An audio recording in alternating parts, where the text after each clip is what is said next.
नमस्कार बच्चों, मैं डिम्पल सैनी लेकर आई हूँ आप सभी के लिए संस्कृति ऑनलाइन क्लास। तो आप सभी का बहुत बहुत स्वागत है आपके इस क्लास में। तो बच्चों देखिए, यहाँ हम पढ़ रहे हैं Bihar board 10th class Sanskrit, और इसमें अभी हमारी द्रुत पाठ चल रही है। द्रुत पाठाय में ये आज जो हम पढ़ने वाले हैं लास्ट चैप्टर है, जिसका नाम है ध्रुवोपाख्यान। अब ध्रुवोपाख्यान क्या है बच्चों कि एक बालक था छोटा, 5 वर्ष की अवस्था का, और उस बालक ने तपस्या करके भगवान विष्णु को प्रसन्न किया और अपना स्वयं का ध्रुव पद प्राप्त किया और अपने पिता की गोद प्राप्त करी। तो इसकी कहानी किस प्रकार है हम ध्रुवोपाख्यान में पढ़ेंगे। एक गद्यात्मक शैली में लिखी गई कहानी है। इसमें जो ध्रुव थे, बालक ध्रुव के जीवन के बारे में बताया गया है, उनके परिवार के बारे में बताया गया है। तो यहाँ हम स्टोरी के माध्यम से पढ़ेंगे। वन शॉट में इस चैप्टर को क्लियर कर देंगे, क्योंकि सब कुछ अच्छे से पूरा हो रहा है। हमारा जो सिलेबस है वो भी, द्रुत पाठ का जो था वो भी आज खत्म होने वाला है। तो बहुत अच्छी तरह से इसको क्लियर करने की कोशिश करेंगे और वन शॉट में इस चैप्टर को पूरा क्लियर कर देंगे। इसमें क्वेश्चन आंसर है, कुछ MCQ लिए गए हैं, कुछ आपके पाठ के पीछे से जो क्वेश्चन आंसर दिए गए हैं वो सारे इस चैप्टर में कंप्लीट हो जाएंगे। तो स्टार्ट करते हैं हमारा चैप्टर। एज यूजुअली हम जो करने वाले हैं, सबसे पहले इस चैप्टर की रीडिंग करने वाले हैं, उसके बाद हम बारी बारी से एक एक गद्यांश की सप्रसंग व्याख्या करेंगे। यानी कि सबसे पहले पूरे जो चैप्टर है उसका संदर्भ और प्रसंग लिख लेंगे, उसके बाद बारी बारी से इसका सरलार्थ करेंगे, इसका अनुवाद करेंगे, और फिर हम करेंगे MCQ, उसके बाद करेंगे हम 1 लाइन आंसर। तो इस तरह से पूरे चैप्टर को क्लियर करेंगे। तो स्टार्ट करते हैं हमारा चैप्टर, जिसका नाम है ध्रुवोपाख्यान, और जो है हमारा लास्ट चैप्टर 25वां चैप्टर। ठीक है बच्चों, तो यहाँ से शुरू करते हैं ध्रुवोपाख्यान यानी कि ध्रुव की कहानी। पुरा उत्तानपादो नाम राजा आसीत्, तस्य द्वे पत्नियों, यहाँ पर पत्नियों आएगा, पत्यों आस्ताम सुनीति सुरुचि च। सुनीति ज्येष्ठ पत्नी आसीत्, सुरुचि तु कनिष्का आसीत्। सुरुचि पत्यु अति प्रियासीत्। सुनीते पुत्रस्य नाम ध्रुव, सुरुचे पुत्रस्य नाम उत्तम आसीत्। तयो सुरुचे पुत्र उत्तम नृपस्य प्रियतर आसीत्। एकदा राज्ञ उत्तानपादस्य क्रोडे उत्तम आसीन आसीत्। उत्तम दृढवा श्वायस्य अपि उत्तम दृष्टवा, यहाँ पर दृष्टवा आएगा, दृष्टवा, ठीक है। शुवास्य अपि इच्छा पितु अंकम आरोढ़ुं संजाता, किंतु तत्र स्थिता विमाता सुरुचि तम न्यवारयत अवदत् च कुमार त्वं पितु अंकमारूढ़ योग्य नास्ति, यतो हि त्वं मम पुत्र नासि, मम पुत्र एव अस्य योग्य। विमात्रा अनादृत ध्रुव तु दुखित अभवत्। असि स्वमातु सुनीते समीपम अगच्छत्। तम दुखितं दृष्ट्वा सुनीति दुःखस्य कारणम् अपृच्छत्। ध्रुव सर्वं वृत्तान्तम् अकथयत्। पुत्रस्य वचनं श्रुत्वा सुनीति अवदत्, पुत्र तव विमाता सत्यं वदति, ठीक है, तथापि दुखित मा भद। तपसा पितुरंक आ जाएगा यहाँ पर, पितुरंक कय लभस्व वनम गच्छ भक्तवत्सल भगवंत सेवस्य इति। अम्ब भक्तवत्सलं भगवंत सेवित्य अभीष्ट च प्राप्स्यामि इत्युक्त मातरं प्रणम्य च 5 वर्ष बालक ध्रुव तपोवनम अगच्छत्। मार्गे देवर्षि नारद तम अपृच्छत्, वत्स त्वं कुत्र किमर्थं गच्छ। ध्रुव अवदत्, भगवान् तपसा भगवन्त तोषयितुं वनं गच्छामि। अहम ऐश्वर्य राज्य सुखानि वा न अभिषिप्तानि, अहम पितुरै इच्छामि, कृपया तपो मार्गम उपदिशतु भवान। आगे देखिए बच्चों, तस्य दृढ़ निश्चयं दृष्ट्वा देवर्षि नारद अभवत्, वत्स यमुना तद स्थित मधु संज्ञ नवनं गच्छ, तत्र वसुदेव आराध्य हरि एव तव मनोहरथ पूरयिष्यति इत्युक्त्वा नारद ततो अगच्छत्। अतः ध्रुव मधुकानन प्राप्य विष्णुं ध्यातुम् आरब्धवान्। प्रथम तु अनेके देवा इंद्रेण सह तस्य ध्यान भग्नं कर्तुं प्रयासम् अकुर्वन्, किन्तु सर्वे ते विफल प्रयत्न जाता। षटमांतरणम ध्रुवस्य, यहाँ आ जाएगा ध्रुवस्य, तपस्या भीता विष्णु विष्णु समीपम यच्छत अवदत च प्रभो ध्रुवस्य तपसा तप्ता भीताश्च ययम त्वां शरणमागता तम तपस्या निवृत्य इति हरि अवदत सुरा ध्रुव इंद्रत्वम अनाधिक्यम वा नेच्छति भवन्त स्वस्थानं गच्छत इति तदनन्तरं श्री हरि ध्रुवस्य पुर आरिभवत् तम कर्णेन अप्रश्यत च श्री हरि अवदत् पुत्र वरं वरय ध्रुव वद भगवन मैं तपसा यदि परम तोष गतो असि तदा मैं प्रज्ञां देहि पितुरंकंच प्रयच्छ संतुष्ट हरि तस्मै प्रज्ञां दुर्लभम ध्रुव पदंच प्रायच्छत गृहं प्रति निवृत्त ध्रुवं प्रति पितु उत्तान पादस्य विमातु सुरुचे च चित्ते निर्मले अभवताम् इत्यं पंचवर्षीय अपि बालकः ध्रुव भगवत प्रसादम अचलम उच्च स्थानम ध्रुव पदम प्राप्नोत। अब देखिए लास्ट में एक श्लोक दिया गया है कि दृढ़ेन मनसा कार्य चिंतयित्वा नरोव्रति कठोर तपसा सिद्धि लभते नात्र संशय। तो ये हमारा पूरा चैप्टर कंप्लीट हुआ है। अब हम करते बारी बारी से इसका अनुवाद से पहले हम यहाँ पर करेंगे संदर्भ और प्रसंग। तो यहाँ आ जाएगा बच्चों हमारा संदर्भ। तो संदर्भ हमारा इस प्रकार रहेगा कि प्रस्तुत पदांश गद्यांश में, क्योंकि हमारा ये गद्यात्मक शैली में लिखा गया पाठ है, पदात्मक शैली में नहीं है, गद्यात्मक शैली में लिखा गया है, इसलिए हम यहाँ पर गद्यांश लिखेंगे कि प्रस्तुत गद्यांश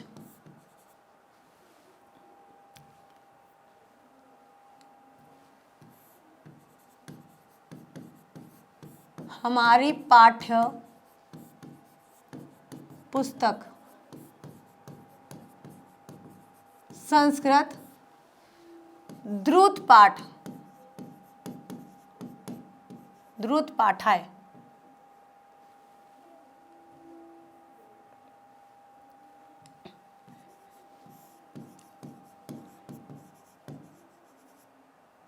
उद्धृत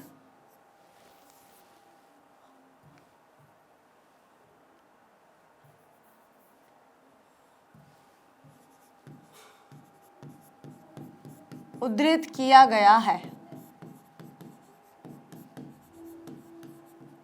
ठीक है, अब यहां लिखेंगे हम इसका प्रसंग। ये हो गया हमारा प्रसंग कि प्रस्तुत गद्यांश में, प्रस्तुत गद्यांश भी लिख सकते हो आप, और कथांश में कि कथा लिखी गई है, कथा में प्रस्तुत गद्यांश में बालक ध्रुव की तपस्या तथा तत्पश्चात विष्णु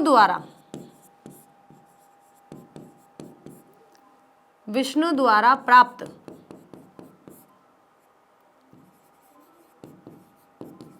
ध्रुव पद का वर्णन किया गया है।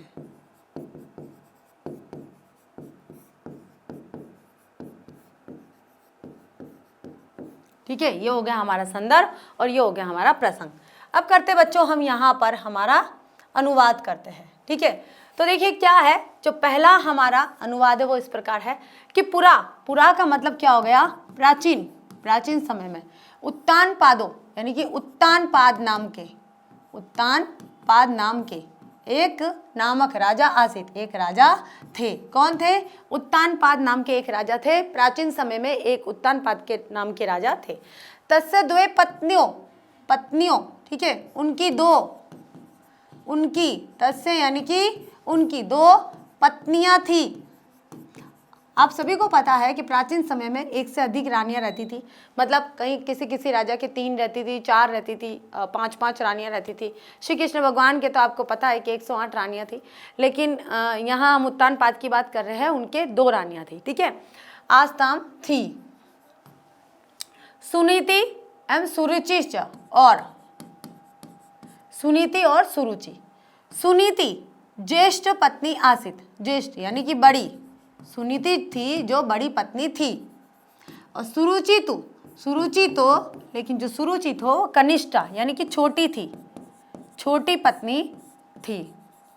सुरुचि पत्यु अति प्रियासित, जो सुरुचि थी वो पति की बहुत, अति यानी बहुत, प्रिय थी। सुरुचि कौन, जो सुरुचि थी वो पति की और भी ज़्यादा प्रिय थी, क्योंकि जो सुरुचि थी वो छोटी थी और छोटी जो पत्नी थी वो राजा की यानी कि राजा उत्तानपाद की बहुत ही प्रिय रानी थी। सुनीते पुत्रस्य, सुनीते यानी कि सुनीति के जो पुत्रस्य, पुत्र का नाम ध्रुव था। क्या नाम था? ध्रुव। और सुरुचि पुत्रस्य च नाम उत्तम, और च यानी और, सुरुचि के पुत्र का नाम उत्तम था। क्या नाम था? उत्तम था। ठीक है। तस्य सुरुचे पुत्र उत्तम नृपस्य प्रियतर आसीत। या तयो, उनमें से, तयो यानी कि उनमें से, सुरुचि का जो पुत्र था, कौन? उत्तम, वह नृपस्य राजा का प्रिय था।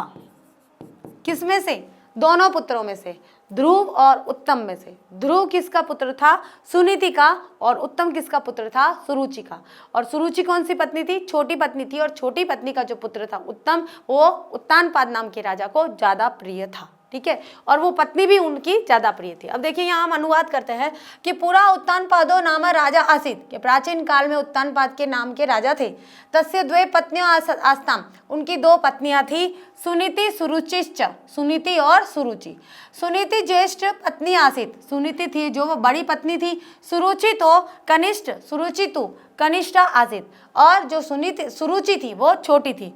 सुरुचि पत्यु अति प्रियासित, सुरुचि थी वो पति की बहुत ही ज्यादा प्रिय थी। सुनीते पुत्रस्य नाम ध्रुव, सुरुचि पुत्रस्य च नाम उत्तम आसीत। सुनीति के पुत्र का नाम ध्रुव था और सुरुचि के पुत्र का नाम उत्तम था। तयो सुरुचि पुत्र उत्तम नृपस्य प्रियतर आसीत, कि उनमें से सुरुचि का जो पुत्र था उत्तम, वह राजा को प्रिय था। अब प्रिय भी लिख सकते थे, या प्रियतर क्यों लिखा? क्योंकि एक व्यक्ति से इसकी तुलना की गई है, इसलिए इसे प्रियतर कहा गया है। विशेषण की अवस्था बताई गई है। विशेषण क्या है कि, तो किसकी विशेषता बताई जा रही है यहाँ पर? उत्तम की। और किससे बताई जा रही है? किससे मतलब तुलना की गई है उत्तम की? ध्रुव से। तो जब दो व्यक्तियों में या दो संज्ञा सर्वनामों में तुलना की जाती है तो हम प्रियतर यानी कि तर लग जाता है, तरफ प्रत्यय लग जाता है। और जब बहुत सारों में श्रेष्ठ बताया जाता है किसी को, मतलब यहाँ एक व्यक्ति से बेहतर बताया जा रहा है, एक व्यक्ति से ज्यादा प्रिय बताया जा रहा है, इसलिए प्रियतर। और सभी में अगर प्रिय बताते हैं, सभी लोगों में, बहुत सारे लोगों में अगर हम प्रिय बताते हैं तो प्रियतम आ जाएगा। ठीक है। तो यहाँ विशेषण की अवस्था बताई गई है। अब देखिए बच्चों, हम यहाँ करते हैं इसका अर्थ के पहले अगर आपके गद्यांश की सप्रसंग व्याख्या आती है तो आपको पहले यहाँ पर संदर्भ लिखना होगा और उसके बाद में यहाँ पर प्रसंग लिखना होगा और उसके बाद आपको यहाँ अर्थ करना है। तो अर्थ हम करेंगे कि पुराने जमाने में उत्तानपाद नामक राजा थे। उनकी दो पत्नियां थी, सुनीति और सुरुचि। सुनीति बड़ी पत्नी थी और सुरुचि छोटी पत्नी थी। सुरुचि जो थी वो पति की बहुत प्रिय थी। सुनीति के पुत्र का नाम ध्रुव और सुरुचि के पुत्र का नाम उत्तम था। उन दोनों में सुरुचि का पुत्र उत्तम राजा का अत्यंत प्रिय था। समझ में आया सभी को? अब चलते हैं हमारे दूसरे गद्यांश की तरफ। तो दूसरा गद्यांश देखिए बच्चों क्या कह रहा है। ये कह रहा है कि एकदा राज्ञ, एकदा यानी कि एक बार या एक समय राज्ञ राजा उत्तानपाद की क्रोड़े गोद में उत्तम आसीत बैठा था। ठीक है। आसीन यानी बैठना। तो एकदा राज्ञ उत्तानपादस्य क्रोड़े उत्तम आसीत, कि एक बार राजा उत्तानपाद की गोद में कौन बैठा था? उत्तम, जो किसका पुत्र था? सुरुचि का पुत्र था। उनकी छोटी रानी सुरुचि का पुत्र उत्तम था, वो गोद में बैठा हुआ था। उत्तमम दृष्टवा, उत्तम को यहाँ द्वितीय विभक्ति आ गई है। दृष्टवा देखकर, उत्तम को देखकर, यहाँ पर ध्रुवस्य आएगा। ठीक है। ध्रुवस्य अस्यापि इच्छा पितु अंकम आरूढ़म संजाता, कि ध्रुव की भी ध्रुव अस्य ध्रुवस्य यानी कि ध्रुव की अपि भी इच्छा पितु पिता की अंकम गोद में आरूढ़म बैठने की या चढ़ने की बैठने की इच्छा हुई। ठीक है, उनकी जो इच्छा है वो क्या हुई कि वो मतलब ध्रुव की इच्छा क्या हुई कि मैं भी अपने पिता की गोद में बैठूं। किंतु तत्र वहां स्थित विमाता सौतेली माता, विमाता किसे कहा जाता है? सौतेली माता को कहा जाता है। सुरुचि तम उसे न्यवारायत हटाते हुए,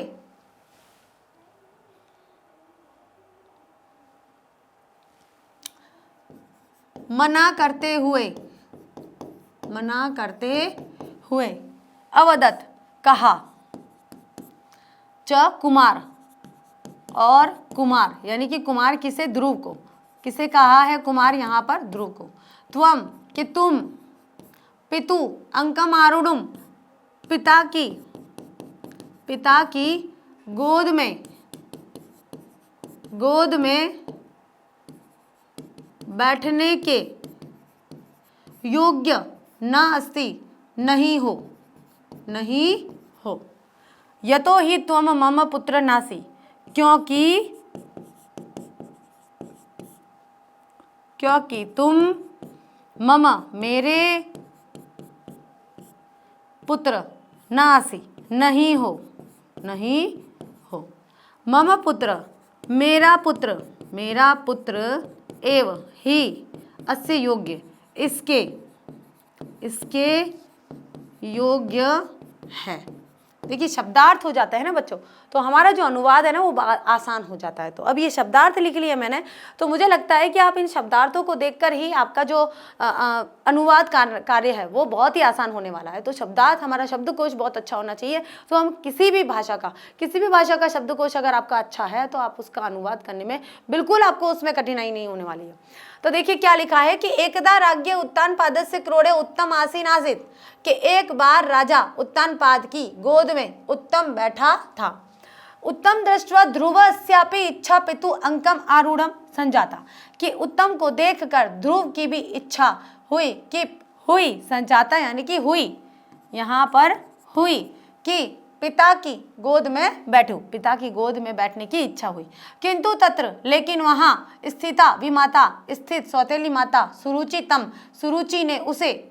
ने उसे न्यवारयत मना करते हुए अवदत कहा, च कुमार, और कहा, क्या कहा कि कुमार त्वम पितु अंकम आरूढ़म योग्य नासी, कि तुम पिता की गोद में बैठने के योग्य नहीं हो। यतो ही त्वम मम पुत्र नासी, क्योंकि तुम मेरे पुत्र नहीं हो। उसे ये बताना चाहा कि मैं तुम्हारे पिता की प्रिय पत्नी हूँ और मैं प्रिय हूँ, इसलिए मेरा पुत्र ही उनकी गोद में बैठने के योग्य है, उनका प्रिय है।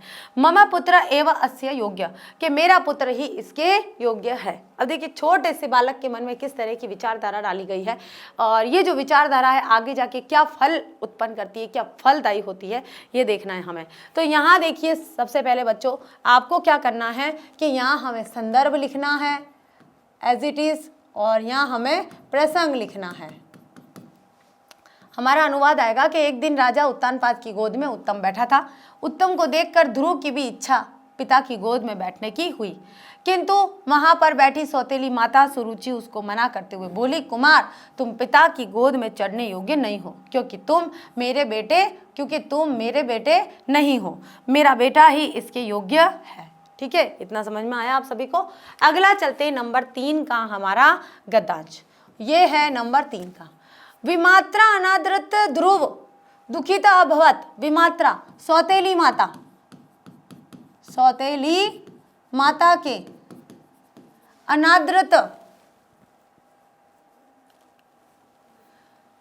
अनादर पाकर ध्रुव दुखित अभवत दुखी हो गया। असि स्वमातु वह स्वमातु अपनी, अपनी माता के, सुनीते, सुनीते के, समीपम पास, अगच्छत गया, तम उसे या उन्हें, दुखितम दृष्टवा, उन्हें दुखितम मतलब दुखी, दुखी देखकर, दुखी देखकर, सुनीति दुखस्य, दुख के, दुख के कारणम अपृच्छत, कारण को पूछा, कारण को पूछा। ध्रुव सर्वव्रताम, ध्रुव ने सभी वृतांत कि जो भी बात हुई थी वो सारा वृतांत अकथयत कहा, सारा वृतांत कह दिया। पुत्रस्य वचनम, पुत्र की बातों को श्रुत्वा सुनकर, बातों को सुनकर, सुनीति अवदत बोली, सुनीति बोली, पुत्र तव विमाता कि तुम्हारी विमाता, तुम्हारी जो विमाता है, सत्यम सत्य, विमाता ने, तुम्हारी विमाता ने सत्य वदती कहा है, सत्य कहा है। तथापि दुखित माँ भद, इसलिए, तथापि यानी कि इसलिए ही, दुखित दुखी, इसलिए तुम दुखी, इसलिए दुखी माँ यानी नहीं, भद हो, तपसा तपस्या के द्वारा, तपस्या के द्वारा, पितुरंक, पितुरंक लबस्व, पिता की गोद, पितुरंक क्या हो गया, पिता की गोद, लबस प्राप्त करो। अब देखिए माता ने क्या कहा है, छोटे से बालक 5 वर्ष के बालक को क्या कहा है, विमाता अनादरत ध्रुव दुखित अभवत, जब विमाता यानी कि सौतेली माता ने ध्रुव को कह दिया है कि भाई तुम इस योग्य नहीं हो क्योंकि तुम मेरे पुत्र नहीं हो, मेरे इस योग्य यानी कि पिता की गोद में बैठने के योग्य कब हो सकते हो, जब तुम मेरे पुत्र हो सकते हो, तो तुम मेरे पुत्र नहीं हो इसका मतलब तुम इसके योग्य नहीं हो, इसके योग्य मेरा पुत्र ही है। तो इस तरह से सौतेली माँ के द्वारा जो तिरस्कार किया जाता है, उस तिरस्कार से जो ध्रुव है वो दुखी हो जाता है। असी स्वमातु सुनीते समीपम अगच्छत, और ऐसे ही वह उसी समय वह अपनी माता सुनीति के पास जा गया। तम दुखित दृष्ट्वा सुनीति दुखस्य कारणम अपृच्छत, उन्हें दुखी देखकर सुनीति ने दुख के कारण को पूछा।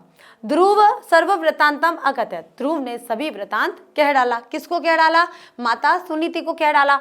पुत्रस्य वचनम श्रुत्वा सुनीति अवदत, पुत्र की बातों को सुनकर या पुत्र के कथन को सुनकर सुनीति ने कहा कि पुत्र तव विमाता सत्यम वदती, कि तुम्हारी जो विमाता है, सौतेली माता है, उन्होंने सत्य ही कहा है, सत्य बोला है। तथापि दुखित माँ भद, कि इसलिए तुम दुखी मत हो। तपसा पितुरंक लबस्व, कि तपस्या करके पिता की गोद को प्राप्त करो। किन्होंने कहा, ये ध्रुव की माता सुनीति ने कहा है। आपको याद रखना है कि ध्रुव की माता सुनीति थी और उत्तम की माता सुरुचि थी। ठीक है, आगे देखिए बच्चों, यहाँ हम अर्थ करते हैं और अर्थ से पहले आपको क्या करना है कि यहाँ आपको संदर्भ लिखना है, अगर आपका अनुवाद लिखने का आता है तो, वरना हमने एक बार संदर्भ प्रसंग लिख लिया है और यहाँ पर आपको प्रसंग लिखना है। अब करते हैं हम इसका अनुवाद कि सौतेली माता के द्वारा अनादर पाकर ध्रुव दुखी हो गया। वह अपने माता सुनीति के, वह अपनी माता सुनीति के निकट गया। उसको दुखी देखकर सुनीति ने दुख का कारण पूछती है, सुनीति दुख का कारण पूछती है। ध्रुव ने सारी कहानी सुना दी, जो भी कहानी थी भी माता की, जो सौतेली माता ने उनको कहा था वो सारा का सारा उन्होंने सुना दिया। पुत्र के वचन को सुनकर सुनीति बोली, पुत्र तुम्हारी सौतेली माँ सत्य बोली है, इसके बाद भी दुखी मत हो, तपस्या से पिता की गोद प्राप्त करो और बन जाओ। ये आदेश कौन देती है, सुनीति देती है। किसको, ध्रुव को। अब देखिए क्या होता है बच्चों, क्या अब ध्रुव सही में बन जाते हैं क्या? वैसे तो बहुत से सारे बच्चों को तो पता होगा कि जो ध्रुव है वो सत्य में बन जाते हैं और वो तपस्या करते हैं, 6 महीने तक वो तपस्या करते हैं। अब देखिए आगे क्या होता है। नंबर 4 का गद्यांश आता है हमारा, वनम गच्छ, वन को जाओ। वनम यानी वन को, द्वितीय विभक्ति लग गई है, गच्छ जाओ, आदेश दिया जा रहा है। और ये गच्छ कौन सी धातु है, लोट लकार, लोट लकार एक वचन, यानी गच्छतु गच्छताम गच्छन्तु, गच्छ तुम, यानी कि मध्यम पुरुष में है, एक वचन, मध्यम पुरुष एक वचन का ये रूप लिया गया है। भक्त वत्सल, भक्त वत्सलम भगवंत सेवस्य इति, और भगवत के सेवक बनकर भगवान की सेवा करो, ऐसा। अम्ब माँ, अम्ब यानी माँ, भक्तवत्सलम भगवंत सेवस्य अभीष्टं च प्राप्स्यामि इत्युक्ता मातरं प्रणम्य च पंचवर्ष बालक ध्रुव तपोवनम अगच्छत। अब देखिए क्या है, भक्तवत्सल यानी कि भगवान के सेवक,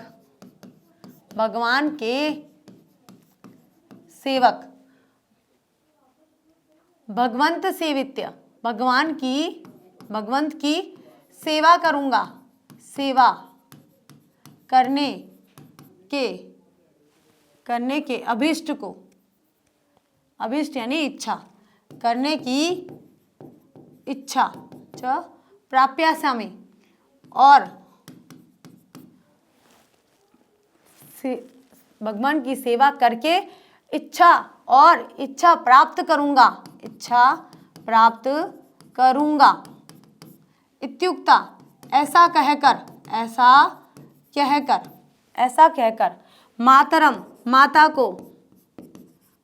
को प्रणम्य यानी प्रणाम करके, अब प्रणम्य देखिए क्या है, यहाँ पर हमारा ल्यप प्रत्यय लगा हुआ है, यानी प्रणाम करके, च और 5 वर्ष का बालक ध्रुव तपोवन यानी कि वन में, तपोवन किसे कहा जाता है, वन में, अगच्छत जाता है, गया, मार्गे रास्ते में देवर्षि देवों के ऋषि, कौन है देवों के ऋषि, नारद तम उससे, किससे, ध्रुव से, अपृच्छत पूछते हैं, वत्स पुत्र तुम कुत्र कहाँ, किमर्थम च और किस लिए गच्छ जाते हो, ध्रुव अवदत्, ध्रुव ने कहा, भगवान तपसा भगवंतम तोषयितुम वनम गच्छामि, के तपस्या से, कि भगवान किसे कहा है, भगवान यहाँ पर नारद को, ठीक है, कि हे भगवान तपस्या से भगवान को तोषयितुम प्रसन्न करने के लिए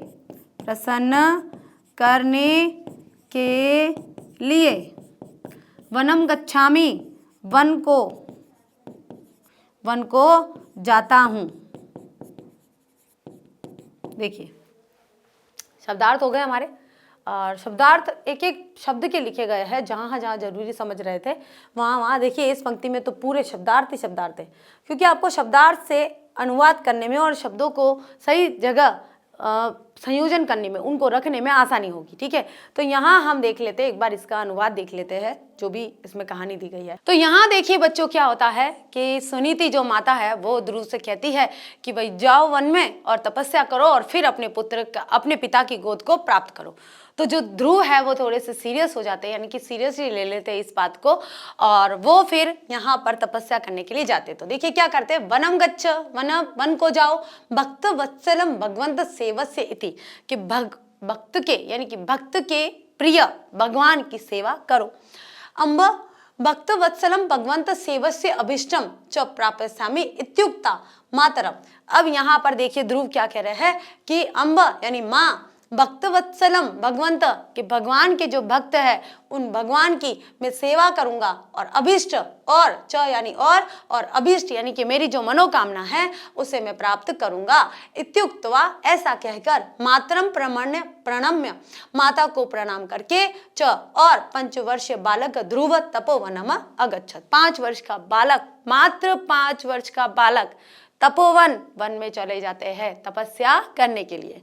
आगे देखिए, मार्गे देवर्षि नारद तम, रास्ते में, मार्गे यानी कि रास्ते में देवर्षि नारद तम उससे अपृच्छत, पूछते हैं, क्या पूछते हैं, वत्स तुम कुत्र अगच्छत, पुत्र किमर्थम गच्छ, कि हे पुत्र तुम कहाँ और किस लिए जा रहे हो। छोटे से बालक को अगर कोई ऋषि महात्मा या कोई भी बड़ा व्यक्ति जाता हुआ देखेगा एक एकांत निर्जन स्थान पर, तो ऑब्वियसली पूछेगा ही पूछेगा कि भाई बच्चे तुम कहाँ जा रहे हो और किस लिए जा रहे हो। तो देखिए, ध्रुव अवदत, ध्रुव कहते हैं भगवान तपस्या भगवंत, कि भगवान मैं तपस्या, भगवान की तपस्या करने के लिए, तो तुम वनम गच्छामि, भगवान को तपस्या करके भगवान को प्रसन्न करने के लिए वन में जाता हूँ। कि हे भगवान, भगवान किसे कहा गया है यहाँ पर, नारद को कहा गया है, यानी कि देवर्षि नारद को कहा है कि जो ध्रुव है वो देवर्षि नारद को क्या कह रहे हैं, भगवान मैं भगवान की तपस्या से ईश्वर को प्रसन्न करने के लिए वन में जाता हूँ, मैं ईश्वर को प्रसन्न करने जाता हूँ।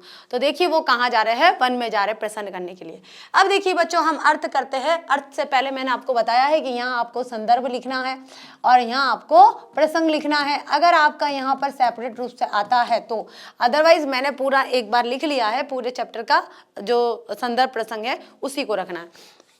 कि भक्त वत्सल भगवान को, भगवान की सेवा करो, भक्त वत्सल जो भक्त के वत्सल है, भगवान के प्रिय, इस भक्तों के प्रिय है, उस भगवान की सेवा करो। माँ भक्त वत्सल भगवान की सेवा करूंगा और अपने अभिष्ट, अभिष्ट क्या होता है, मनोकामना, मेरी जो मन की कामना है, मनोकामना, मेरे जो मन की कामना है उसे प्राप्त करूंगा। यह कहकर माता को प्रणाम कर 5 वर्ष का बालक ध्रुव तपस्या के लिए वन में चला जाता है। रास्ते में देवर्षि नारद ने उससे पूछा, वत्स तुम कहाँ और क्यों जा रहे हो। तो ध्रुव ने कहा कि भगवान तपस्या से भगवान को प्रसन्न करने जा रहा हूं, मैं क्या कर रहा हूं, तपस्या से ईश्वर को प्रसन्न करने जा रहा हूं।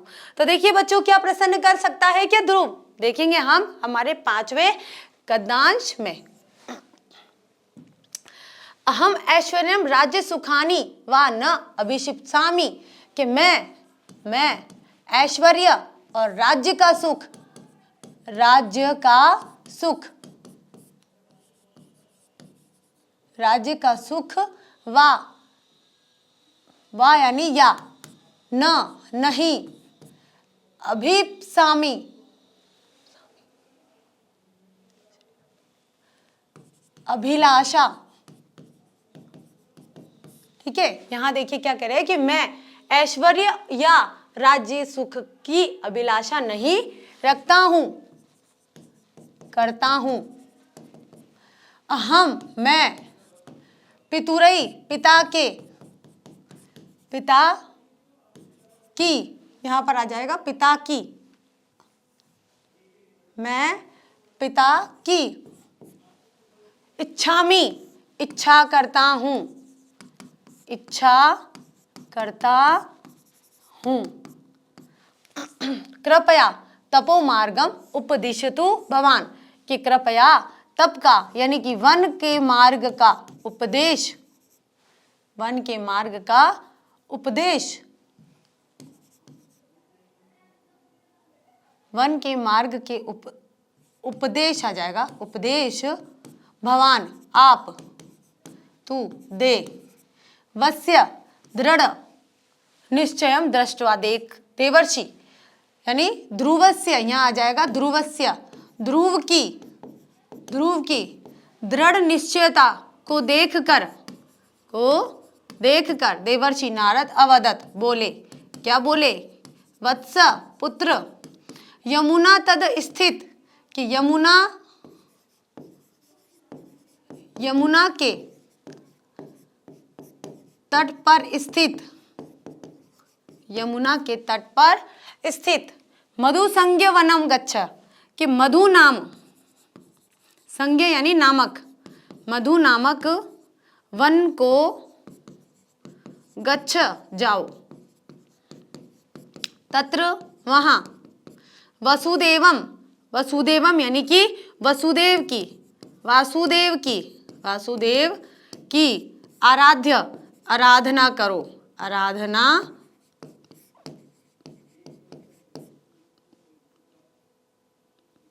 आराधना करो। हरि एव, हरि ही, कि हरि ही, हरि कौन, यहाँ पर ईश्वर के लिए कहा गया है कि हरि ही, एव यानी ही, तब यानी तुम्हारी, हरि ही तुम्हारी, मनोरथ पुरुष्यति, हरि ही तुम्हारी मनोकामना, जो भी आपकी मनोकामना है उसको पूरा करेंगे, मनोकामना को पुरुष्यति पूरा करेंगे, पूरा करेंगे। इत्युक्त्वा ऐसा कहकर, ऐसा कहकर, नारद ततो गच्छत, वहाँ से चले जाते हैं, चले जाते हैं। अब देखिए यहाँ पर क्या कहा जा रहा है कि जो बालक है कौन, ध्रुव, वो वन की तरफ रवाना हो गए हैं। अब यहाँ क्या कह रहे हैं कि अहम ऐश्वर्य राज्य सुखानी वान अभिसिप्तामि, अभिप्सामी, कि यहाँ पर जब देवर्षि नारद वत्स ध्रुव यानी कि ध्रुव को जब देवर्षि नारद रास्ते में मिलते हैं और नारद पूछते कि भाई तुम कहाँ और किस लिए जा रहे हो, छोटे से बालक को जाता हुआ देखकर वे कहते कि तुम कहाँ और किस लिए जा रहे हो, तो वो जो ध्रुव है वो क्या कह रहा है कि अहम ऐश्वर्य राज्य सुखानी वान अभिप्सामी, कि मैं ऐश्वर्य और राज्य के सुख की अभिलाषा नहीं करता हूँ। अहम पितुरई इच्छामि, मैं पिता की इच्छा करता हूँ। कृपया तपो मार्गम उपदिशतु भवान, कि आप कृपया करके आप मुझे तपोमार्ग, तपोमार्ग यानी कि मुझे वन के रास्ते का उपदेश दीजिए, कि वन के रास्ते के बारे में बताइए। ध्रुवस्य दृढ़ निश्चयम, ध्रुव के दृढ़ निश्चय को दृष्टवा देखकर देवर्षि नारद अवदत, देवर्षि नारद बोलते हैं वत्स पुत्र यमुना तट स्थितम, कि यमुना तट के किनारे, यमुना तट पर, यमुना तट क्या होता है, किनारा, ठीक है, यमुना के तट पर स्थित मधु संज्ञ वनम गच्छ, मधु नामक वन को जाओ। तत्र वासुदेव आराध्य, महावासुदेव की आराधना करो। हरि एव तव मनोरथ पुरुष्यति, कि हरि ही तुम्हारी मनोकामना को पूरा करेंगे। इत्युक्त नारद ततो अगच्छत, ऐसा कहकर नारद वहां से चले जाते हैं। समझ में आया सभी को? अब करते हैं इसका अर्थ। अब देखिए यहाँ पर हम अर्थ करते हैं, तो अर्थ क्या है बच्चों, कि मैं ऐश्वर्य या राज्य सुख की अभिलाषा नहीं रखता हूँ, कि मैं मुझे ऐश्वर्य और राज्य सुख नहीं चाहिए, मैं तो पिता की गोद को पाना चाहता हूँ। कृपया आप मुझे तपस्या के विषय में कुछ उपदेश दें, यानी कि कुछ अच्छी बातें बताइए जिससे मैं तपस्या करूं, और कहाँ जाना चाहिए मुझे, कहाँ तपस्या करनी चाहिए, कैसे करनी चाहिए, मुझे उपदेश दीजिए। कौन कह रहा है? ये ध्रुव कह रहा है। किससे कह रहा है? देवर्षि नारद से कह रहा है। ध्रुव का दृढ़ निश्चय देखकर देवर्षि नारद ने कहा कि वत्स, यमुना नदी के किनारे पर स्थित मधु नामक वन में जाओ और वहां भगवान विष्णु की आराधना करो, कि वहां भगवान विष्णु है, वहां बैठकर तुम भगवान विष्णु की आराधना करो। भगवान विष्णु ही तुम्हारा मनोरथ पूरा करेंगे, कि तुम्हारा जो मनोरथ है वो भगवान विष्णु ही पूरा करेंगे। यह कहकर नारद वहां से चले जाते हैं। अगला देखिए बच्चों, अगला जो हमारा गद्यांश आता है, नंबर 6 का गद्यांश है। कौन सा है? नंबर 6 का, कि अथ ध्रुव मधु कानन प्राप्य विष्णु ध्यातुम आरब्धवान। अथ, इस प्रकार ध्रुव मधु कानन, मधुवन में, मधुवन को, ध्रुव मधुवन को प्राप्त करके विष्णु ध्यातुम, विष्णु का ध्यातुम, ध्यान करना आरब्धवान,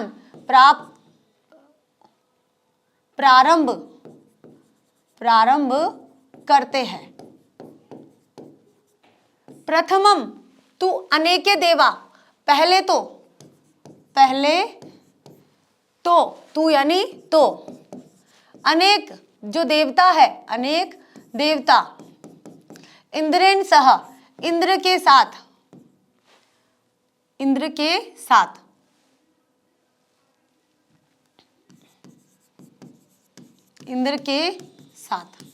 तस्य, उसका, किसका? ध्रुव का, ध्यान भंग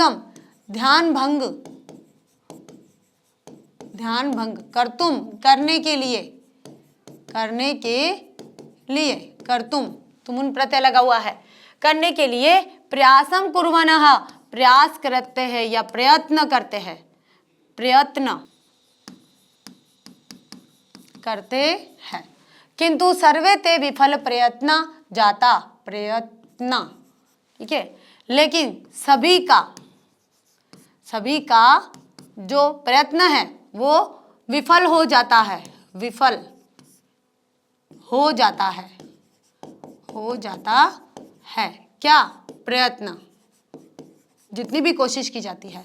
षट मासांतरणम, 6 षट यानी क्या होता है, 6 महीनों के अंदर, 6 महीनों तक, 6 महीनों तक ध्रुवस्य तपसा, ध्रुवस्य यानी कि ध्रुव की, यहां पर ध्रुव आएगा, ध्रुव की तपसा, तपस्या से भीता, डर कर विष्णु समीपे यच्छत, विष्णु के पास जाते हैं, अवदन और बोले, च और प्रभो, हे प्रभो, ध्रुवस्य ध्रुव की तपस्या और तप के और डर से, अयम वयम होएगा, वयम यहां पर व आया, वयम हम सभी, त्वाम आपके या तुम्हारे, आपके या तुम्हारे शरणागत, शरण में आए हैं। कौन कह रहे हैं ये सभी देवी देवता कह रहे हैं। अब क्या कह रहे हैं देखिए, शुरू से फिर पढ़ लेते हैं हम कि अथ ध्रुव मधु कानन प्राप्य विष्णु ध्यातुम आरब्धवान। अब नारद ऋषि के कहे अनुसार वो मधुवन में चले जाते और मधुवन में एक वृक्ष के नीचे बैठकर और विष्णु की आराधना करना शुरू कर देते। कौन? कुमार ध्रुव। प्रथमम तु अनेके देवा इंद्रेण सह तस्य ध्यान भंगम कर्तुम प्रयासम कुर्वन्, के पहले तो जितने भी देवता है वो सभी मिलकर इंद्र के साथ मिलकर और उसका किसका, ध्रुव का ध्यान भंग करने के लिए यानी कि उसकी तपस्या को तोड़ने के लिए अनेक प्रयत्न करते। लेकिन यहाँ तो ध्रुव अपने पिता को प्राप्त करना चाहते थे, अपने पिता की गोद को प्राप्त करना चाहते थे, इसलिए उन्होंने विष्णु की आराधना को बिना कुछ सुने एकदम मन से यानी कि आत्मा से उन्होंने विष्णु को पूजना प्रारंभ कर दिया। किंतु और ध्यान भंग करने के लिए, लेकिन और उनकी जो तपस्या थी उस तपस्या को तोड़ने के लिए, उसका ध्यान भंग करने के लिए जो अनेक देवी देवता है वो सारे के सारे, देवी नहीं अनेक जो देवता थे वो इंद्र के साथ मिलकर उनका यानी कि उनकी तपस्या को तोड़ने के लिए अनेक प्रयास करते हैं। किंतु सर्वे ते विफला प्रयत्न जाता, लेकिन सभी उनके जो प्रयास होते हैं वो विफल हो जाते हैं। छठ मासांतरणम ध्रुवस्य तपस, 6 महीनों तक ध्रुव की तपस्या से बीता विष्णु समीप यच्छत, 6 महीने तक उनकी तपस्या हो जाती है उनकी ध्रुव की, और उस तपस्या से डरकर विष्णु के पास जाते हैं। कौन? ये जो सारे देवता है इंद्र के साथ मिलकर विष्णु के पास जाते हैं। अवदन और बोले, अवदन च यानी बोले, प्रभो हे प्रभु, ध्रुव से तपसा तपता बीताश्च वयम त्वाम शरणागता, के ध्रुव की तपस्या और तप के डर से हम सभी आपकी शरण में आए हैं। कौन कह रहे हैं? ये सारे देवता बोल रहे हैं इंद्र के साथ जो भगवान विष्णु के पास गए थे। और वो क्यों डर रहे थे? वो सोच रहे थे कि ये ध्रुव है जो शायद हो सकता है, क्योंकि जो इंद्र है, जो देवता इंद्र है यानी कि देवताओं के देव जो थे इंद्र, वो ऐसा सोचते हैं कि इस संसार में जो भी तपस्या करता है वो इंद्र के यानी कि देवलोक में अपना स्थान प्राप्त करने के लिए, इंद्र के जो शासन है उसको हड़पने के लिए करता है, या वहां पर देवलोक को अपने अधिकार में करने के लिए करता है। जो भी करता है वो सब अपनी कुछ इच्छाओं को प्राप्त करने के लिए करता है। तो उन्हें ये डर था कि ध्रुव भी इतनी छोटी अवस्था में अगर तपस्या कर रहा है तो हो सकता है कि वो मेरे शासन को छीन सके। तो इस डर के कारण वे भगवान विष्णु की शरण में जाते हैं। अब देखिए बच्चों, अर्थ आता है कि इसके बाद ध्रुव मधु नामक जंगल में जाकर विष्णु का ध्यान लगाना प्रारंभ कर दिया। पहले तो अनेक देवता लोग इंद्र के साथ होकर उसका ध्यान भंग करने का प्रयास करते हैं, लेकिन वे सभी विफल हो जाते हैं। वे सभी 6 माह के अंदर ध्रुव की तपस्या से भयभीत होकर विष्णु के समीप गए और बोले कि प्रभु, ध्रुव की तपस्या से दग्ध होकर और भयभीत होकर हम सभी आपकी शरण में आए हैं, अब आप ही हमारा उद्धार करिए।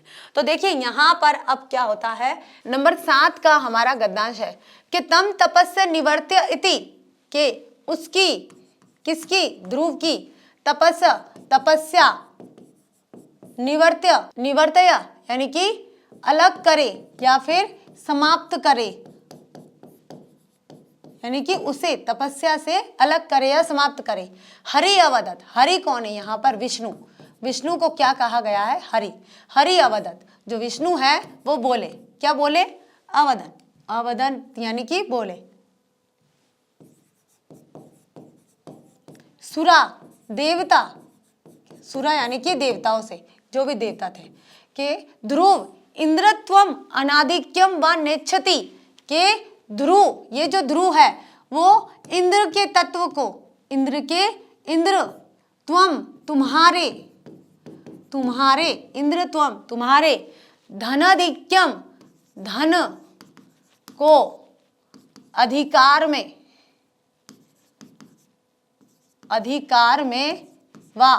तो यहाँ देखिए क्या कह रहे हैं कि इंद्र कि ध्रुव, यहाँ पर जो भगवान विष्णु है वो किससे बोलते हैं? देवताओं से, यानी कि सुरा, यानी कि यहाँ पर इंद्र से कह रहे हैं कि जो ध्रुव है वो इंद्रत्वम, इंद्र तुम्हारे, धनाधिक्यम यानी कि तुम्हारे पद और वा यानी या, धन की नेच्छति इच्छा नहीं करते हैं, इच्छा करना नहीं करते हैं। भवन्तः व स्वस्थानम गच्छतः, कि आप अपने स्थान पर या को जाओ, इति ऐसा। तदंतर श्री हरि, उसके बाद श्री हरि कौन है यहाँ पर? विष्णु, भगवान विष्णु ध्रुवस्य, ध्रुवस्य यानी कि ध्रुव के पुरः, सामने आविर्भव, सामने अवतरित हो, तम उसे, करणेन यानी कि हाथों से या हाथों के द्वारा स्पर्शतः, अस्पर्शतः, छूकर या स्पर्श करके, स्पर्शतः है यानी स्पर्श करके च, और श्री हरि यानी कि विष्णु, भगवान विष्णु अवदत बोले, पुत्र वरम वरया, कि वर मांगो। क्या कहा है उन्होंने? कि वर मांगो, क्योंकि उन्हें पता है कि मेरे जितने भी भक्त हैं अगर मेरी तपस्या कर रहे हैं तो कोई ना कोई वरदान प्राप्त करने के लिए। तो यहाँ पर जो ध्रुव थी उसकी अभिलाषा भगवान विष्णु जानते थे। भगवान सभी की मन की अभिलाषाओं को जानते हैं और उनके द्वारा किया गया जो पूजा पाठ है उसको भी जानते हैं कि ये जो पूजा पाठ करने का जो इसका कारण है वो क्या है, तो वो उस चीज को जानते थे। इसलिए वो जो भगवान विष्णु है वो ध्रुव के सामने प्रकट हो जाते हैं। अब देखिए यहाँ पर हम अच्छे से कर लेते हैं इसको कि तम तपस्या निवर्त्य इति, तो जो इंद्र है वो बोलते हैं कि आप उसकी तपस्या को रोक ले, उसकी तपस्या से अलग कर दे उसे, या फिर उसको उसकी तपस्या करने के लिए मना कर दे। किसे? ध्रुव को। क्योंकि यहाँ पर जो इंद्र है वो डर जाते हैं कि कहीं या मेरे राज्य, मेरे देवलोक को नहीं ले ले, या फिर किसी धन के अधिकांश धन या साम्राज्य का ग्रहण नहीं कर ले, इसलिए जो इंद्र है वो डर रहे थे। ठीक है, तो देखिए क्या हो रहा है यहाँ पर कि हरि अवदत, तो भगवान विष्णु बोले सुरा ध्रुव इंद्रत्वम धनाधिक्यम व नेच्छति, कि हे इंद्र, कि जो ध्रुव है वो इंद्र तुम्हारे पद और धन की इच्छा नहीं करते हैं। भवंत आप स्वस्थानम गच्छत, आप अपने स्थान पर जाओ इति, ऐसा। तदंतर इसके बाद श्री हरि ध्रुवस्य पुरा, अब जब इंद्र और जो देवता लोग होते हैं वो सभी अपने स्थान पर चले जाते हैं, क्योंकि भगवान विष्णु उन्हें सांत्वना दे देते हैं कि उन्हें बोल देते हैं कि भाई ऐसा नहीं है कि वो तुम्हारे शासन को नहीं छीनना चाहते, न तो उसे धन की अभिलाषा है, न तुम्हारे पद की, तुम्हारे इंद्रप्रस्थ की अभिलाषा है, तुम्हारे इंद्र के पद की अभिलाषा है, उसे किसी प्रकार कोई अभिलाषा नहीं है, वो तो सिर्फ और सिर्फ अपनी दूसरी मनोकामनाओं को लेकर आ रहे हैं, तो तुम अपने स्थान पर चले जाओ। तो इंद्र जो और देवता है वो सभी अपने स्थान पर चले जाते हैं। श्री हरि ध्रुवस्य पुर आविर्भवत, आविर्भाव को एक और कहते हैं अवतरित या प्रकट होकर, प्रकट होते हैं, होकर, कि श्री हरि भगवान विष्णु ध्रुव के सामने प्रकट होकर तम उसे कर्णेन हाथों से अस्पृश्यतः स्पर्श करके श्री हरि अवदत, श्री हरि विष्णु बोले पुत्र वरम वरय, कि हे पुत्र वर मांगो, कोई वरदान मांगो। अब देखिए यहाँ पर हम अनुवाद करते हैं तो अनुवाद इस प्रकार करेंगे कि उसको तपस्या से अलग करे। ये कौन कह रहे हैं? इंद्र और देवता। तो भगवान हरि ने कहा कि देवता लोग ध्रुव इंद्र के पद के लिए या अधिक धन की इच्छा नहीं रखता है, आप लोग अपने अपने स्थान को जाइए। इसके बाद श्री हरि ध्रुव के सामने आ गए और उसको अपने हाथ से स्पर्श किया। श्री हरि ने कहा कि पुत्र वरदान मांगो। अब बच्चों करते अगली कहानी का हमारा अगला गद्यांश, गद्यांश नंबर 8। ध्रुव अवदत, ध्रुव कह रहा है अवदत भगवान मैं तपसा यदि परम तोष गतो असि तदा मैं प्रज्ञा देहि पितुरंकंच प्रयच्छत। तो यहाँ देखिए कह रहा है कि जब भगवान ध्रुव से कहते हैं कि हे ध्रुव मांगो, कोई वरदान मांगो, तुम क्या मांगना चाहते हो? तो ध्रुव अवदत, ध्रुव बोले भगवान कि हे भगवान मैं यानी कि अहम मैं तपसा यदि परम, कि यदि यहाँ लिखा हुआ है, एक मिनट, कि यदि तपस्या से परम तोष गतो असि, कि परम तोष, परम यानी कि उत्तम श्रेष्ठ, परम यानी श्रेष्ठ या महान, तोष यानी संतुष्टि, प्रसन्न, तोष को श्रेष्ठ प्रसन्नता, श्रेष्ठ तोष यानी संतुष्ट या फिर प्रसन्न, गतो असि हो गए, तब मैं प्रज्ञा मुझे, प्रज्ञाम देहि, प्रज्ञाम यानी कि बुद्धि देहि दीजिए, पितुरंकंच और पिता की गोद प्रयच्छत दीजिए।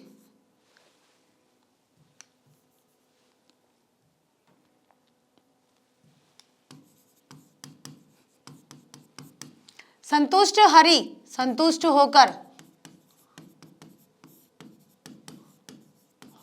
हरि ने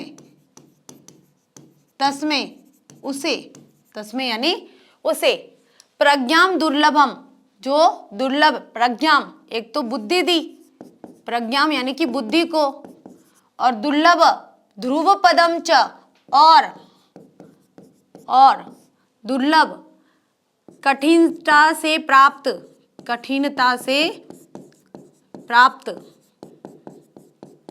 ध्रुव पद दिया। क्या दिया? ध्रुव पद, प्रायच्छत दिया।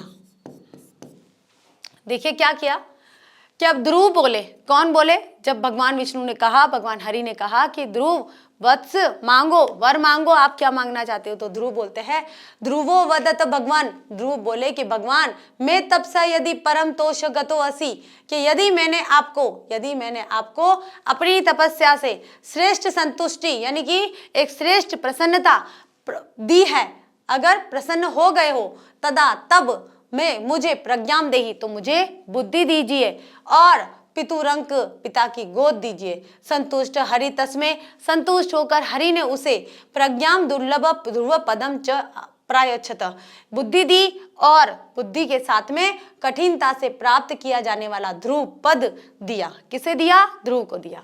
अब देखिए यहाँ अनुवाद कर लेते हैं कि ध्रुव ने कहा कि भगवान मेरी तपस्या से यदि आप प्रसन्न संतुष्ट है तो मुझको बुद्धि और पिता की गोद दे। संतुष्ट भगवान हरि ने उसको बुद्धि और दुर्लभ ध्रुव पद प्रदान किया। अब करते हैं हमारा यहाँ पर 9th पैराग्राफ यानी कि 9वां गद्यांश। गृहम प्रति निवृत्तः, गृहम यानी घर को, गृहम का मतलब क्या होता है घर, घर को, प्रति निवृत्तः जाते हैं, ध्रुवम प्रति पितुः कि ध्रुव के प्रति पिता की उत्तान पादस्य, पिता की उत्तान पाद की, पिता उत्तान पाद की, पिता कौन थे उसके, यहाँ पर पिता की में षष्ठी नहीं, हम षष्ठी है लेकिन दोनों में हम यहाँ पर षष्ठी लगाएंगे। तो पिता उत्तान पादस्य,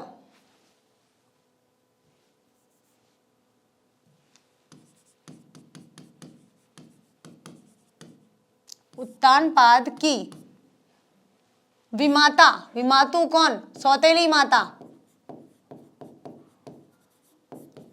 सौतेली माता सुरुचे और सुरुचि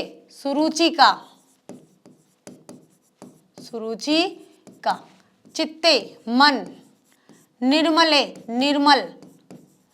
निर्मल अभवताम हो गया। इत्थम 5 वर्षों अपि के बालक, इस 5 वर्षीय बालक, 5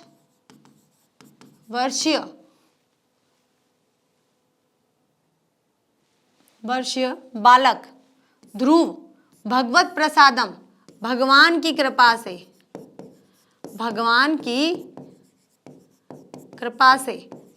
अचल उच्च स्थान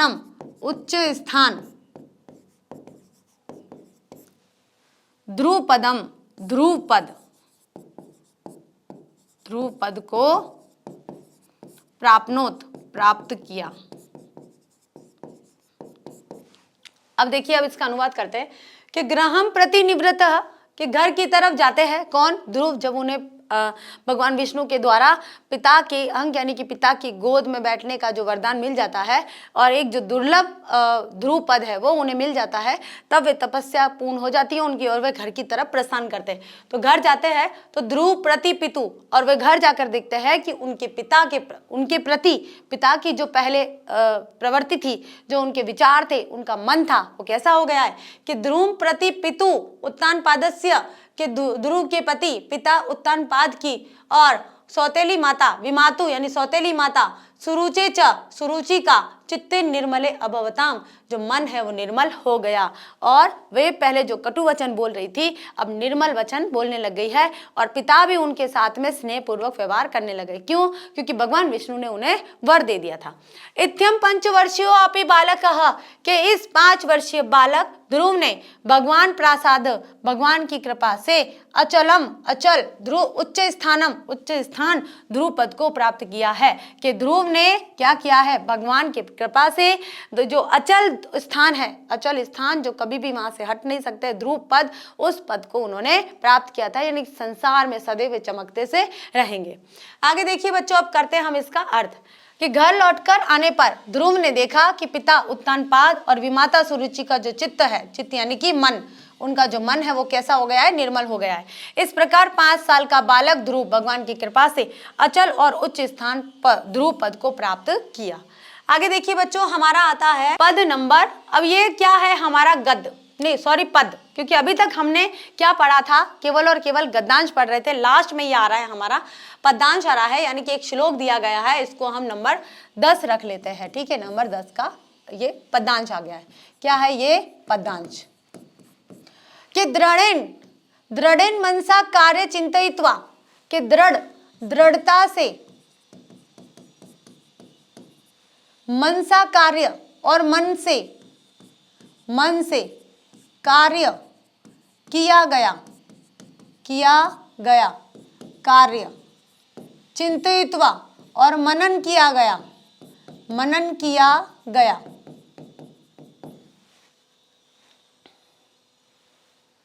किया गया। नरो मनुष्य, व्रति यानी कि व्रत से। कठोर तपसा, कठोर तपस्या से, कठोर तपस्या से। सिद्धिम, सिद्धि को, सिद्धि को। लभते, प्राप्त करते हैं, प्राप्त करते हैं। न अत्र, नहीं है, नहीं यहाँ। संशय, संशय। देखिए क्या कहा है यहाँ पर कि दृढ़ेन मनसा कार्य चिंतित्व नरोव्रति, कि जो मनुष्य दृढ़ता से, मन से और मनन करके जो कार्य करता है, कोई मनुष्य है वो दृढ़ता पूर्वक अपने मन में दृढ़ निश्चय कर लेता है और मन से चिंतन पूर्वक जिस कार्य को करता है कोई मनुष्य। देखिए कठोर तपस्या सिद्धम, सिद्धिम, कठोर तपसा सिद्धिम लभते नात्र संशय, और कठोर तपस्या से वह व्यक्ति कठोर तपस्या से सिद्धि को प्राप्त कर लेता है। इस बात पर यहाँ कोई संदेह नहीं है, कोई संशय नहीं है, कोई शंका नहीं है कि जो व्यक्ति अगर मन में किसी विचार को धारण करता है, कोई दृढ़ निश्चय कर लेता है और दृढ़ निश्चय के बाद में उसका मनन करता है और मनन करके कठोर तपस्या करता है, तो वह व्यक्ति निश्चय तौर पर बिना शंका के उस सिद्धि को, उस जो भी उसका तपस्या का जो कारण है, जो अर्थ है, जो अभिलाषा है, जो मनोरथ है, उसको शीघ्रता से प्राप्त कर लेता है। इस बात में कोई संशय नहीं है। ठीक है, तो यहाँ देखिए हम करेंगे बच्चों, क्या आप सभी को पता है कि यहाँ संदर्भ तो हमें क्या लिखना है कि संदर्भ हमें लिखना है कि प्रस्तुत जो पदांश है, प्रस्तुत पदांश हमारी पाठ्य पुस्तक द्रुत पाठ के ध्रुवोपाख्यान जो हमारा चैप्टर है वहां से लिया गया है। और अब आता है हमारा प्रसंग। तो प्रसंग में क्या बताया है, अब आता है हमारा प्रसंग। तो प्रसंग हम यहाँ पर लिखेंगे क्योंकि संदर्भ हमें सेम लिखना है। ठीक है, प्रसंग हम लिखेंगे यहाँ पर कि प्रस्तुत पदांश में, प्रस्तुत पदांश में, क्योंकि पदांश है ये, पदांश में मनुष्य को कठिन तप के द्वारा सिद्धि प्राप्ति के विषय में, सिद्धि प्राप्ति,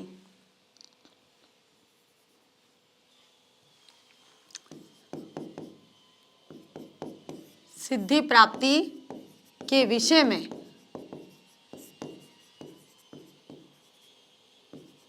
उपदेश दिया गया है, दिया गया है।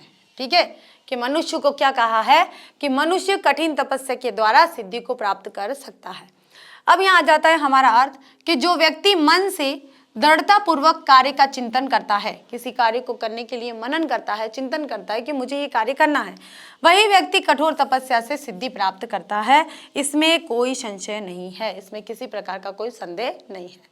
तो बच्चों देखिए ये हमारा आज जो चैप्टर है वो कंप्लीट हो गया है। अब यहाँ पर हम करते हैं इससे जुड़े हुए कुछ प्रश्न उत्तर। तो अभ्यास प्रश्न, अभ्यास प्रश्नोत्तर। पहला क्वेश्चन आता है हमारा, उत्तानपाद कौन था? भाई उत्तानपाद कौन था? उत्तानपाद कौन था?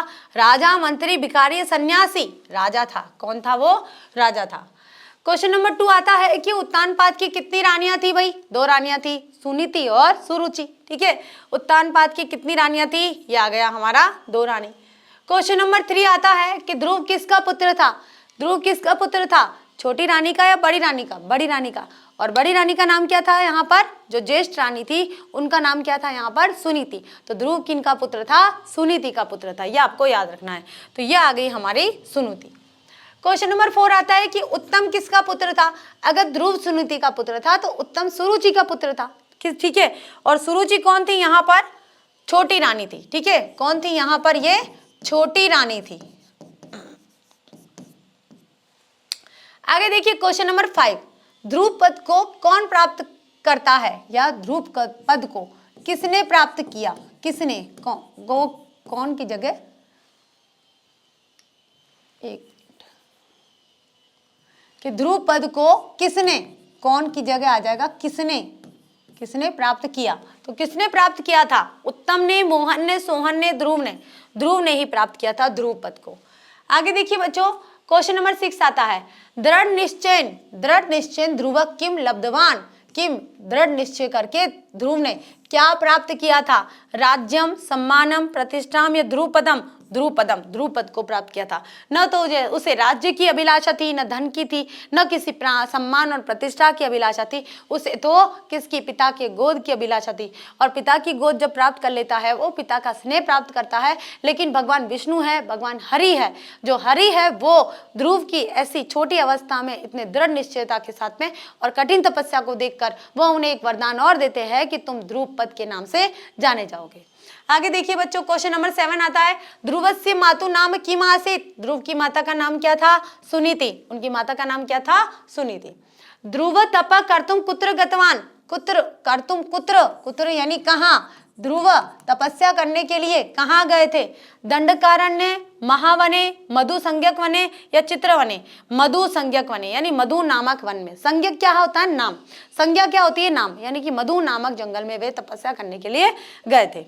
आगे देखिए बच्चों, अब करते हैं हमारे अभ्यास प्रश्न में देखिए पहला क्वेश्चन आता है आपका कि ध्रुवोपाख्यान का शिक्षा ददाती, ध्रुवोपाख्यान क्या शिक्षा देती है, कि ध्रुव की जो कहानी है वो हमें क्या शिक्षा देती है।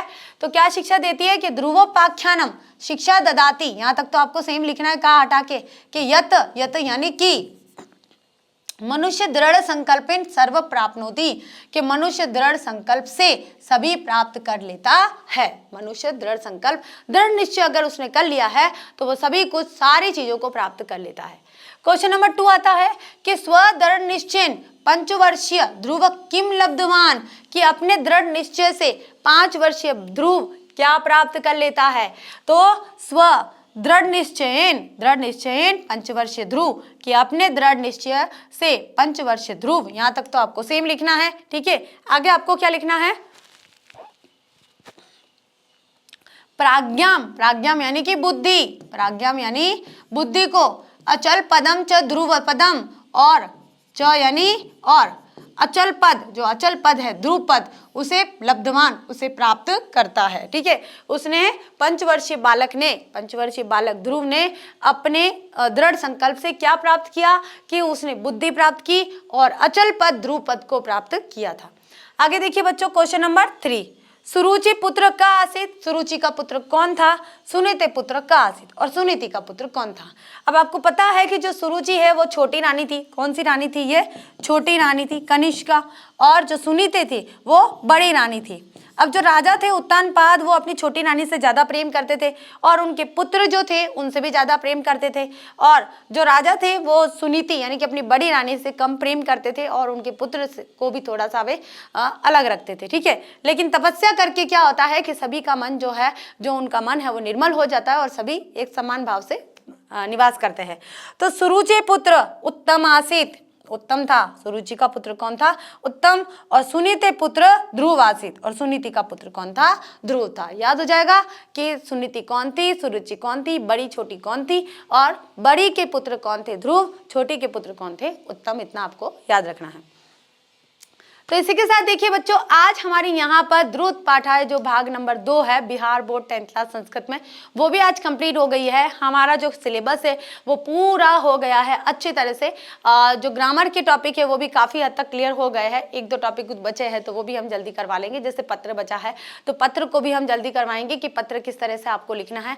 जैसे हमने हिंदी में देखा था, आप सभी ने देखा कि पत्र कैसे लिखना है, निबंध कैसे लिखना है, वैसे हम यहाँ संस्कृत में भी देखेंगे। संस्कृत में हम यहाँ पर देखिए, अगर आपके संस्कृत में अगर आता है कि वाक्य लिखिए, किसी निबंध में लिखना है या 8 वाक्य लिखिए किसी विषय पर, तो वो भी हम कर लेंगे।